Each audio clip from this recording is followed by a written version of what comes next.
farany am'izay satria tapitra ny fotoanantsika manahoana ny fifandraisanao zay nga mba tsy maintsy atsidiko kely amin'ireo mpiaradia aminao zay nirotsaka ho candidat amin'izao fotoana zao satria avery ke tadidiko tany anaty fiaramanidina sika ny tafaresaka dia nilaza ianao tamin'izay hoe be n'olona mitady maillot kiontina ary ohatran'ny matetika misy paingotra lefanao any amin'ireo mpiara-miasa aminao tsy haiko moa zany na teo aloha mbola mpiara-miasa nareo amin'izao fa tsy haiko raha mbola mpiaradia manahoana ny fifandraisanao ary koa amin'Andriamatoa Edgard Razafindravahy satria ianao nirotsaka ohatran'ny to surprise ho an'ny olona rehetra raha fahafantarako azy na ho azy koa ara surprise ilay izy tsy tezitra aminao daholo ve ny olon-drehetra amin'izao na ny olona niara-dia taminao azy le teninao farany ngambany aloha maliko azy za dia olona mifampiresaka foana mikasika ny candidature ny Edgard Razafindravahy ozy Jeannot alohan'ny ametrahako ny candidaturako za dia olona tsy tiako le hoe amin'ny télé ny olona no mahita fa mifampiresaka taminy ary niresaka taminy zao ny toetra raha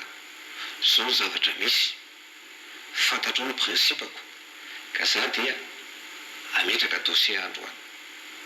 zay aloha zany voalohany ametraka dossier maromaro ny resaka natao tao fa tsy ho veteto mikasika ny hoe mpiaradia aloha zava tsara za tsy mba manary namana fa namana no manary no tombotsoa na no fitiavana fahefana Andry Rajoelina tsy manary namana zany ary fantatrao tsara zany ny za io ny amitié amiko dia ambony ny zavatra rehetra ambony ny fahefana ambony ny vola ny fidélité sy ny loyauté indrindrindrindra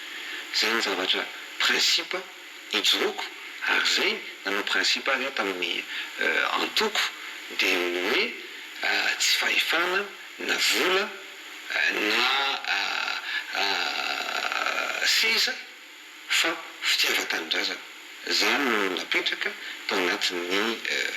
antoko zay nivoroniko ia tapitra ihany koa ny fotoanantsika